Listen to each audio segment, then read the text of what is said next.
Hey, what's going on guys? My name is Momo and welcome to my visual guide for Dragoon. In this video, we will be going over some advanced Dragoon optimization tips as well as some general knowledge that will help increase your DPS. Welcome!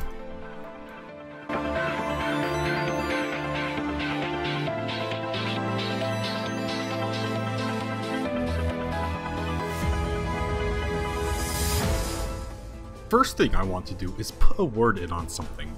For whatever reason, players seem to have the misconception that your first Garrus Gogol should be weaved in with Mirage Dive. Now, I don't know why this is a thing for standard openers, but it shouldn't be. The reason you don't want to double weave Garrus Gogol with Mirage Dive is due to the fact that it is a minimal potency loss unless certain conditions are met. These conditions can vary from forced downtime to having to enter Life of the Dragon early. One of the bigger reasons why you don't want to weave it is due to the fact that Garrus Gogol will not be used under potency increasing raid buffs such as Trick Attack, Brotherhood, or Embolden.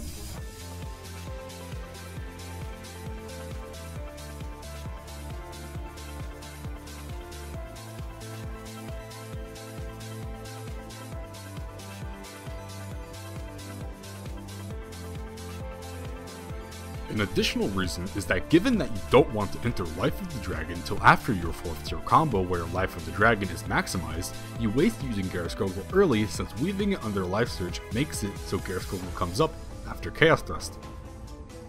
On the topic of maximizing Life of the Dragon, if you go into Life of the Dragon early, you'll either A.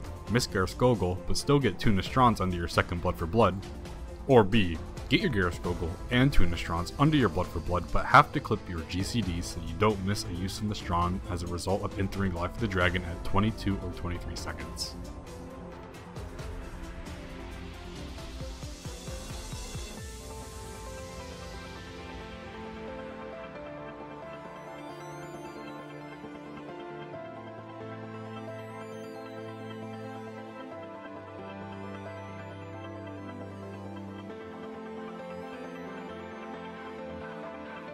Your 3rd Garrus Gogol will also miss out on Dragon Sight and any other raid buffs up at that time. In some fights, you will also hold your Garrus Gogol for a limited amount of time to line up with whatever buffs are going out. Now, I am not saying that using Garrus Gogol with Mirage Dive is suboptimal all the time. When forced to deal with mechanics that lead to downtime and or force you to pop your Life of the Dragon early to gain extra usage of Nastrond, the opener becomes a lot more optimal than the latter using Life Surge and Garrus Gogol.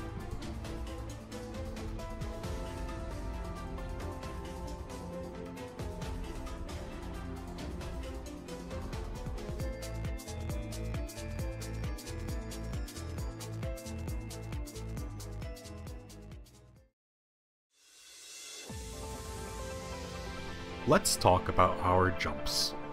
More specifically, the abilities known as Spine Shredder Dive and Jump. Back in 3.x, we always did Jump first because 1, it was our highest potency per second move, especially under Power Surge, and 2, after the 4th GCD was the most optimal placement for Trick Attack. With the adjustments 4.0 bring, Power Surge is gone and Trick Attack has been moved back to the 5th GCD for optimal placement. But there's a problem. At optimal skill speed levels, if you jump after your Chaos Thrust, your jump will not be buffed by some raid buffs and you will be sitting on your 3rd jump for 1 GCD as it comes off cooldown right before your Life Surge buff full thrust. This also puts us in a predicament for our Spine Shredder Dive as well, as it is also pushed back 1 GCD. However, if we change the opener to Chaos Thrust, Spine Shredder Dive, Wheeling Thrust, Mirage Dive, Fang and Claw, and Jump, this seems to fix all of our problems.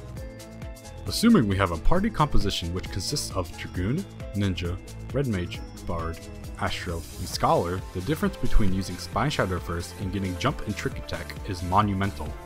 Using Jump after your Fang and Claw, and combining it with the raid buffs of the jobs talked about before, puts Jump at a potency of 651.5. Using Spine Shredder Dive after Fang and Claw puts it at a potency of 521.2. A pretty big difference. Let's look later into our rotation. Our second usage of Spine Shatter Dive happens right after Truth Thrust. If we were to reverse the situation, jump wouldn't come off cooldown until 3/4 of our GCD, forcing us to hold it or clip our GCD greatly. Due to the fact that we were able to use Spine Shatter Dive before our Life Surge full thrust, we can now weave Mirage Dive with Life Surge and use jump as soon as it comes off cooldown after Fang and Claw, making it so we don't lose a GCD worth of time on either skill. Spine Shatter over jump is never always going to be the case, as you'll always want to line them up with mechanics in fights. For example, in 04S you need to use jump after Chaos Thrust to get another use in before Grand Cross Alpha. Having jump and Spine Shatter be interchangeable just adds an extra layer of optimization onto Dragoon. Let's get into our DPS buffs. Battle Litany, a 3-minute cooldown that increases your critical hit percent by 15% for 20 seconds. Here's how we can use Battle Litany. We can save it till 4 minutes into an encounter. This lines it up with Dragon Sight, Blood for Blood, Trick Attack, Battle Voice, and any other cooldown on a 60-second interval. This is only optimal if you don't lose a usage of Battle Litany over the course of the encounter. Or we use Battle Litany on cooldown every 3 minutes to make sure we get an extra use of it in the fight. For example, if O1S is a 6:30 encounter, we would use it at 0, 3, and 6 instead of 0, 4, and 7. Or you would coordinate with your team when you want Battle Litany at specific times.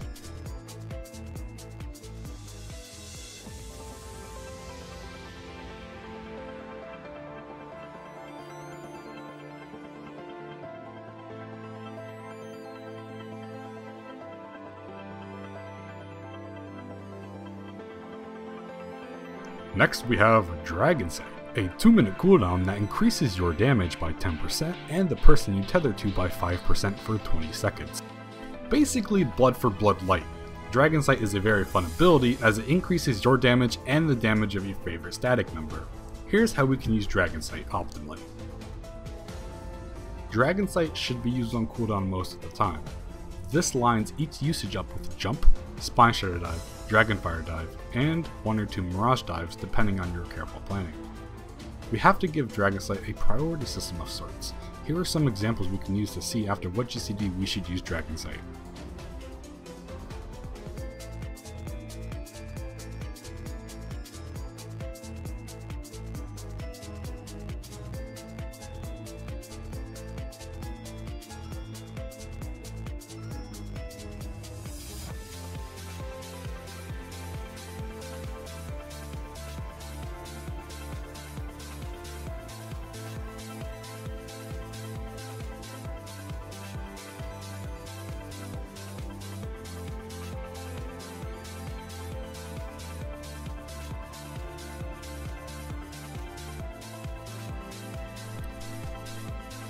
Blood for Blood, an 80-second cooldown that increases your damage by 15%.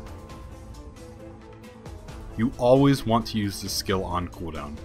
Get 9 GCDs under each Blood for Blood, get a Garrus plus 2 Nastronds under each Blood for Blood, and most of the time you should be able to get a jump in the Blood for Blood window. Always use before full thrust and or disembowel. This leads to the biggest potency gain.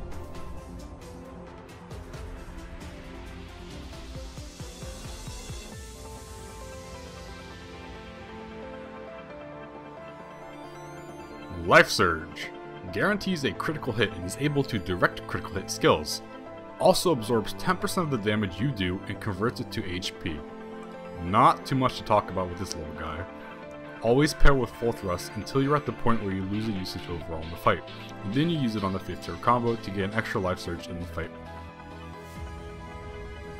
An important note on all of these abilities is that if you're only going to get one more use of each ability before the end of the fight, you should pool your buffs and pair them together with one another.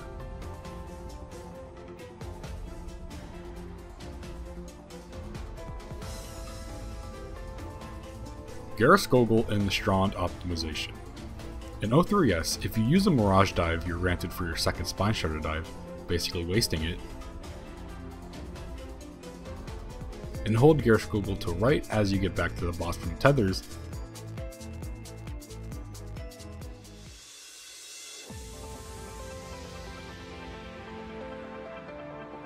you should be able to get a Nastrond off on the White Flame.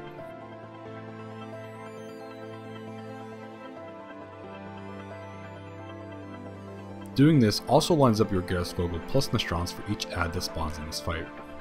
You'll be able to get a Gyroskogel and 2 Nastronds off on the boss and Dragon,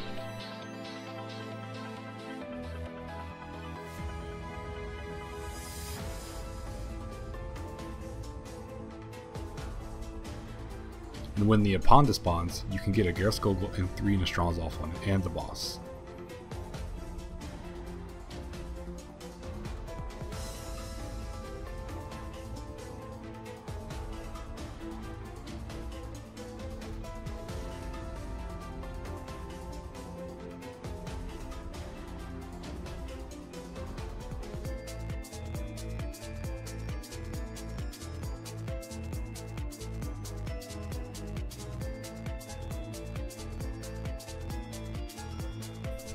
As right before the game, you can get another 3 Nastronds off before being forced into inevitable downtime where you lose uptime.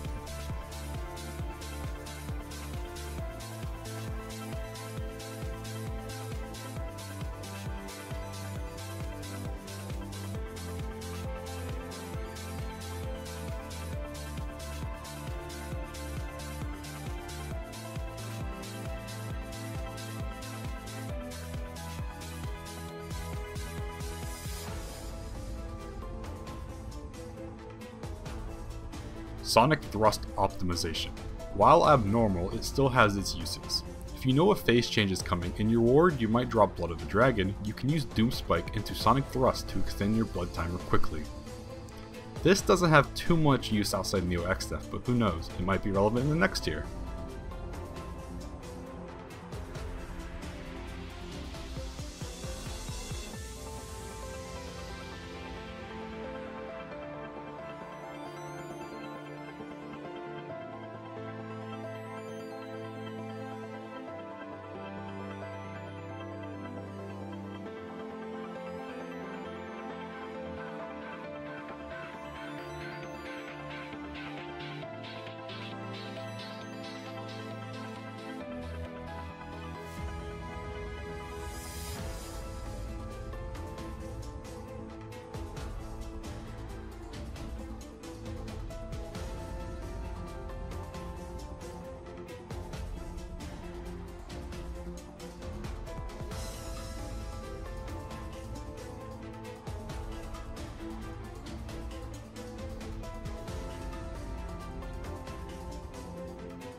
Uptime Optimization.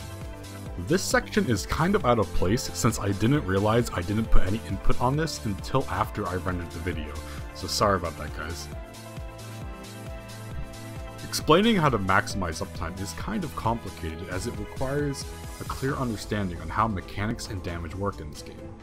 Every boss ability in this game either checks your position as the cast finishes or checks your position when the animation goes off. It's just a matter of figuring out which type of ability this is and mastering the timing.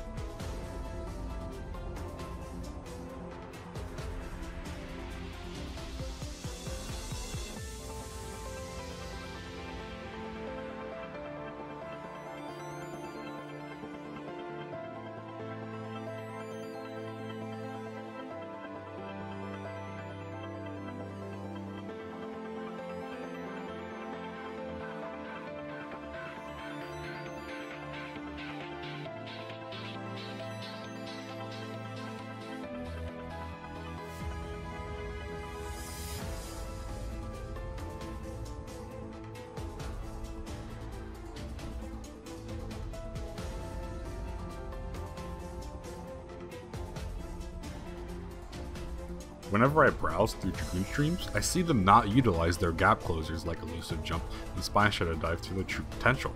To reach peak performance, you need to use these skills as much as possible. You can use Elusive Jump to maximize uptime on a lot of mechanics, especially in this tier. Here are some examples I can show you. ONS Downburst.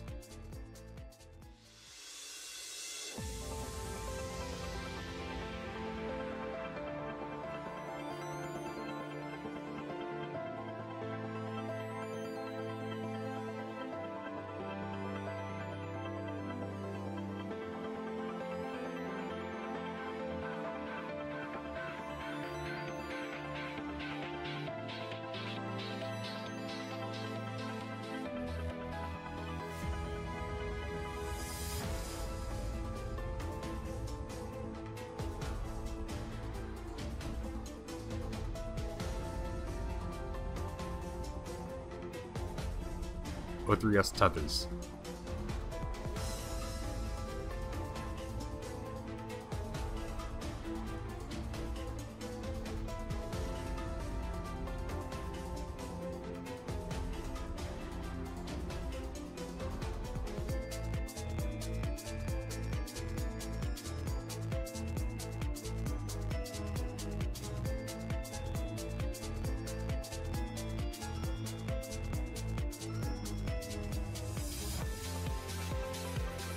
O4S Knockbacks.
Hey, what's up guys? Thank you all for watching. Leave a comment if there are any errors that need to be corrected. You can find me live on twitch.tv/FinalFantasyXIV Momo. I'll see you guys later in the next video.